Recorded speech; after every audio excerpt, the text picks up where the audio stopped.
우리 근로기준법에 보면은 갑질에 대해서 뭐라 규정하냐면 사용자 또는 근로자면은 상사나 뭐 선배 이런 사람들이 직장인 지위 또는 관계 등의 우위를 이용해서 이제 업무상 적정 범위를 넘어서 다른 근로자에게 신체적, 정신적 고통을 주거나 근무 환경을 악화시키는 행위를 할 때 이를 일컬어서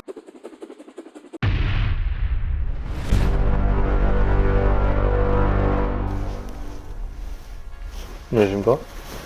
오늘은 직장 내 갑질에 대해서 한번 알아볼 건데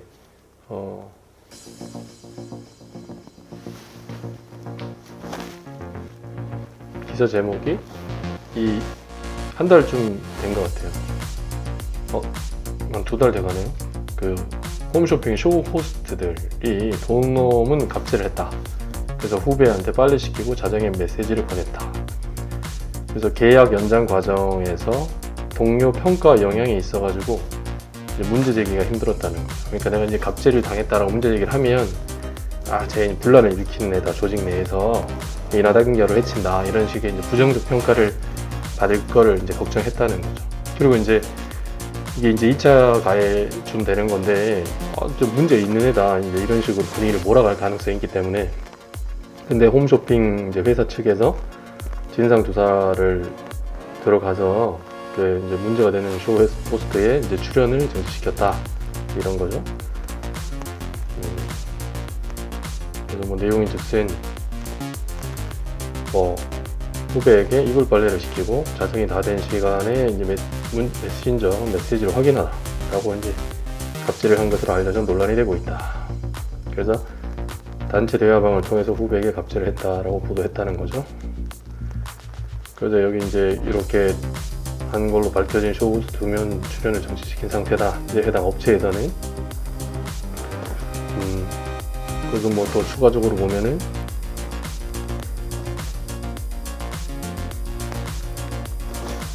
이제 단체 대화방에서 후배들에게 휴게실 이불 빨래를 해라, 뭐 연말 정산 방법을 정리해서 올려라, 선배 생일 축하 멘트를 작성해 올리라 등 각종 지시를 했다. 그렇게 얘기를 하고, 또 이제 쇼 호스트계에도 이런 게 있나 봐요. 갑질이 잦은 이유가 기수 문화가 뿌리 깊게 자리 잡고 있는 탓이라는 지적이 나온다. 업계 한 관계자는 후배에게 이제 욕하는 건 기본이고 막말도 많이 한다며 그냥 복종해야 한다, 조금이라도 마음에 안 들면 엄청 뭐라 하더라고 이제 말을 했다는 겁니다. 근데 이제 구체적으로 이런 경우에 이 같은 선배의 불합리한 지시에 후배들이 문제를 제기하기 쉽지 않은 구조도 문제다. 왜냐면 재계약을 하는데 이 과정에서 동료 평가를 잘못 받으면 계약에 불이익을 받을 수 있는 탓이다. 근데 이제 회사 측에서는 이런 갑질 행위가 적발되면 계약을 해지할 수 있다는 서약서를 받고 있다며 갑질을 한 쇼호스트들의 계약 해지 여부도 검토 중이다 라고 이제 전했죠. 참 어느 조직이나 이 갑질이 되게 문제인 것 같습니다. 근데 이제 우리 근로기준법에 보면은 이 갑질에 대해서 뭐라 규정하고 있냐면 뭐 사용자 또는 근로자, 그러니까 이제 근로자면은 이제 윗사람이죠. 상사나 뭐 선배 이런 사람들이 직장인 지위 또는 관계 등의 우위를 이용해서 이제 업무상 적정 범위를 넘어서 다른 근로자에게 신체적, 정신적 고통을 주거나 또 근무 환경을 악화시키는 행위를 할 때 이를 일컬어서 이제 직장 내 괴롭힘 행위라고 이제 규정을 하고 있죠. 이 기사에서 이 후배한테 정신적 고통을 주는 행위죠. 이게 자정 넘은 시간까지 메시지를 확인해라, 뭐 이불 빨래를 시킨다든가 뭐 이런 것들, 이게 이제 업무 관련성이 없는 거죠. 그래서 전형적인 직장 내 괴롭힘 행위다라고 볼 수 있는데, 근데 이제 이게 이제 고민 끝에 이제 문제 제기를 했잖아요. 그래서 이제 회사 내부적으로 좀 해결을 해줘라, 이런 방법이 있을 수 있는데, 또 이제 괴롭힘을 당한 피해 근로자 입장에서는 민사상 손해배상 청구를 할 수 있습니다.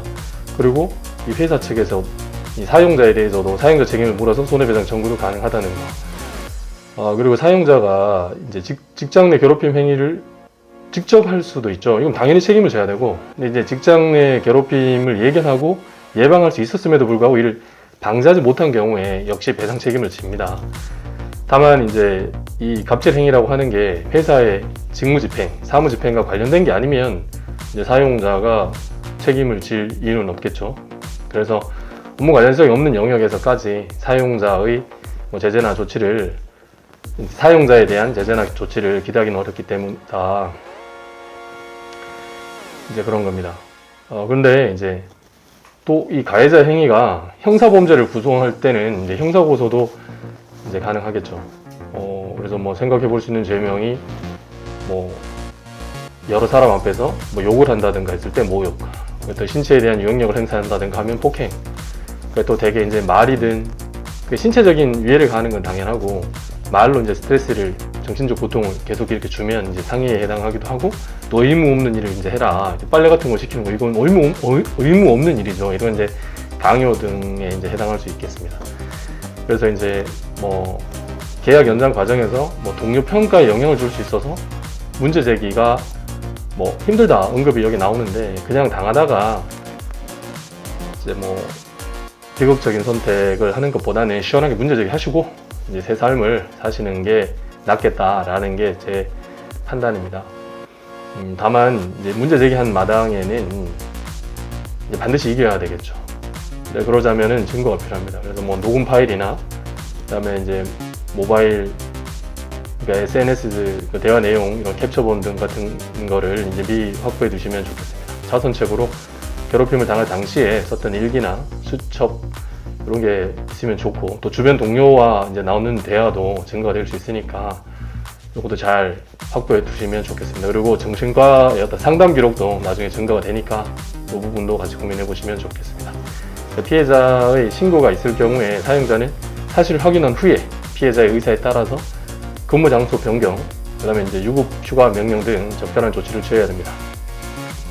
특히 이제 가해자 피해자를 이제 분리한다고 하면서 피해자를 이제 다른 곳으로 보내버린다든가, 또 근로자한테, 피해자한테 이제 불리한 처우를 해서는 안 되겠죠. 이 기사 말미에 보면은 이제 회사 측에서 갑질한 가해자죠, 쇼호스트들의 계약 해지를 검토하고 있다는 내용이 나오는데, 이제 이게 문제 제기 이후에도 사측에서 아무런 조치를 취하지 않은 경우에 나중에 이제 책임을 추궁당할 수 있기 때문에 이제 이런 조치에 나선 게 아닌가라는 생각이 듭니다. 오늘은 직장 내 갑질에 관한 기사와 또 참고할 만한 내용 한번 살펴보았습니다. 늘 드리는 말씀이지만 여러분은 충분히 잘해오셨고 지금도 잘하고 계시고 앞으로도 잘 되실 겁니다. 그래서 스스로를 많이 위로해 주시고 토닥토닥 해주시면 좋겠습니다. 감사합니다.